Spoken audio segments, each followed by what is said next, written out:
ನಮಸ್ಕಾರ ಜ್ಯೋತಿಷ್ಯ ಅಭಿಮಾನಿಗಳೇ, ಇದು ಸರ್ವಶಕ್ತಿ ನುಡಿಯ ಮತ್ತೊಂದು ಕೊಡುಗೆ.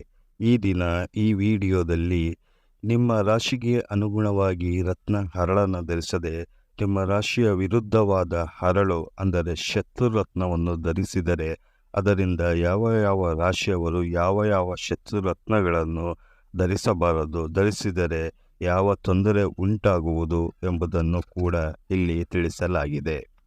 ಯಾವುದೇ ರಾಶಿಯವರು ರತ್ನಧಾರಣೆಯನ್ನು ಮಾಡಬೇಕಾದರೆ ಜ್ಯೋತಿಷ್ಶಾಸ್ತ್ರದಲ್ಲಿ ರಾಶಿ ನಕ್ಷತ್ರಕ್ಕೆ ಹೇಳಿರುವ ರತ್ನವನ್ನು ಶಾಸ್ತ್ರೋಕ್ತವಾಗಿ ಪೂಜೆ ಮಾಡಿ ಶುಭ ದಿನ ಧರಿಸಿದರೆ ಫಲ ನೀಡುವುದು. ಅದನ್ನು ಅರಿಯದೆ ತಾವೇ ತಮಗೆ ಇಷ್ಟವಾದ ಬೆಲೆ ಬಾಳುವ ಶತ್ರುರತ್ನವನ್ನು ಧರಿಸಿದರೆ ಅದು ಅತ್ಯಂತ ಕೆಟ್ಟ ಪರಿಸ್ಥಿತಿಗೆ ನಿಮ್ಮನ್ನು ದೂಡುವುದು, ಕಷ್ಟಗಳು ಅನುಭವಿಸಬೇಕಾಗುವುದು. ಆದ್ದರಿಂದ ಈ ರಾಶಿಯವರು ಈಗ ಹೇಳುವ ಶತ್ರುರತ್ನಗಳನ್ನು ಖಡಾಖಂಡಿತವಾಗಿ ಧರಿಸಬಾರದು, ಅದು ಅಶುಭವಾಗಿರುತ್ತದೆ. ಮೇಷ ಹಾಗೂ ವೃಶ್ಚಿಕ ರಾಶಿಯವರು ವಜ್ರ, ಗೋಮೇದ, ಪಚ್ಚೆ, ವೈಡೂರ್ಯ, ನೀಲ ರತ್ನವನ್ನು ಧರಿಸಬಾರದು, ಇವು ಶತ್ರುರತ್ನಗಳು. ವೃಷಭ ರಾಶಿ ಹಾಗೂ ತುಲಾ ರಾಶಿಯವರು ಮಾಣಿಕ್ಯ, ಮುತ್ತು, ಹವಳ, ಪುಷ್ಯರಾಗ ಇವು ಈ ರಾಶಿಗೆ ಶತ್ರುರತ್ನಗಳು, ಆದ್ದರಿಂದ ಇದನ್ನು ಧರಿಸಬಾರದು. ಮಿಥುನ ಹಾಗೂ ಕನ್ಯಾ ರಾಶಿಯವರು ಹವಳ, ಮುತ್ತು ಈ ರಾಶಿಯವರು ಧರಿಸಬಾರದು, ಇದು ಶತ್ರುರತ್ನವಾಗಿರುವುದು.